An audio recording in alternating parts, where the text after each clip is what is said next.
ನಾನು ಪಾಪ ಇತ್ತೀಚೆಗೆ ಬಿಜೆಪಿ ಜೊತೆ ಸ್ನೇಹ ಮಾಡ್ಕೊಂಡವ್ರೆ JDSನವರು. ನಾನು ದೇವೇಗೌಡರ ಬಗ್ಗೆ ಅವ್ರಿಗೆ ಒಂದೇ ಒಂದು ಮಾತು ಹೇಳೋದು, ದೇವೇಗೌಡ್ರೆ ನೀವು ನರೇಂದ್ರ ಮೋದಿ ಅವರು ಚೆನ್ನಾಗಿದ್ದೀರಿ, ಅವ್ರಿಗೊಂದು ಮಾತು ಹೇಳಿ ದುಡ್ಡು ಬಿಡುಗಡೆ ಮಾಡಿಸಪ್ಪ, ಕರ್ನಾಟಕದಲ್ಲಿ ಬರಗಾಲ ಇದೆ, ರೈತರು ಕಷ್ಟದಲ್ಲಿದ್ದಾರೆ ಅಂತ ದೇವೇಗೌಡರಿಗೆ ಮನವಿ ಮಾಡ್ತೀನಿ. ನಾನು ಏನ್ ಮಾಡಬೇಕು? ಓಟ್ಗೋಸ್ಕರ, ತಮ್ಮ ಅಸ್ತಿತ್ವಗೋಸ್ಕರ ಈಗ ಬಿಜೆಪಿ ಜೊತೆ ಸೇರ್ಕೊಬಿಟ್ಟವು. ಇದೇ ಬಿಜೆಪಿ ಅವರು ಸೇರ್ಕೊಬಿಟ್ಟಿದ್ದಾರೆ. ಬಿಜೆಪಿನ ವಿರೋಧ ಮಾಡ್ತಾ ಇದ್ದಂಥವ್ರು. ಜನತಾದಳ ಜಾತ್ಯತೀತ, ಯಾವುದೇ ಜಾತಿ ಇಲ್ಲದೆ ಇರ್ತಕ್ಕಂಥದ್ದು, ಯಾವುದೇ ಧರ್ಮ ಇಲ್ಲದೆ ಇರ್ತಕ್ಕಂಥದ್ದು ಅಂತ ಪಕ್ಷ ಅಂತ ಹೆಸರಿಟ್ಕೊಂಡು ಜಾತ್ಯತೀತ ಅಂತ ಹೆಸರಿಟ್ಕೊಂಡು ಈಗ ಕೋಮುವಾದಿಗಳ ಜೊತೆ ಸಂಪರ್ಕ, ಅವ್ರ ಜೊತೆ ಅಲಯನ್ಸ್, ಚುನಾವಣೆಯಲ್ಲಿ ಇಬ್ರು ಜೊತೆಯಲ್ಲಿ ಬರ್ತಾರಂತೆ.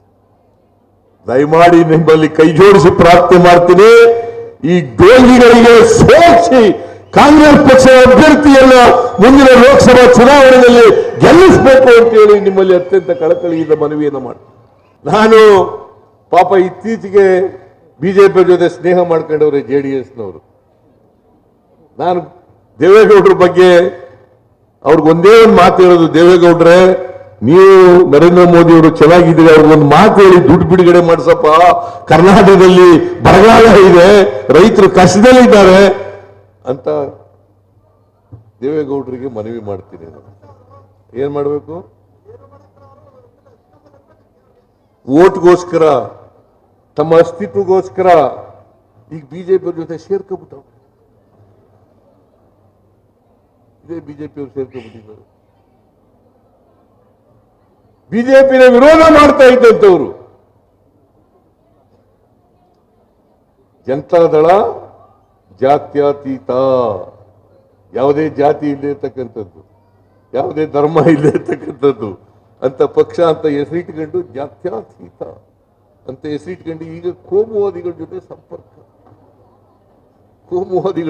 ಸಂಪರ್ಕ, ಅವ್ರ ಜೊತೆ ಅಲಯನ್ಸ್, ಚುನಾವಣೆಯಲ್ಲಿ ಇಬ್ರು ಜೊತೆಯಲ್ಲಿ ಬರ್ತಾರಂತೆ. ದಯಮಾಡಿ ನಿಮ್ಮಲ್ಲಿ ಕೈ ಜೋಡಿಸಿ ಪ್ರಾರ್ಥನೆ ಮಾಡ್ತೀನಿ, ಈ ಡೋಂಗಿಗಳಿಗೆ ಸೋಲಿಸಿ ಕಾಂಗ್ರೆಸ್ ಪಕ್ಷದ ಅಭ್ಯರ್ಥಿಯನ್ನ ಮುಂದಿನ ಲೋಕಸಭಾ ಚುನಾವಣೆಯಲ್ಲಿ ಗೆಲ್ಲಿಸಬೇಕು ಅಂತ ಹೇಳಿ ನಿಮ್ಮಲ್ಲಿ ಅತ್ಯಂತ ಕಳಕಳಿಯಿಂದ ಮನವಿಯನ್ನು ಮಾಡಿ.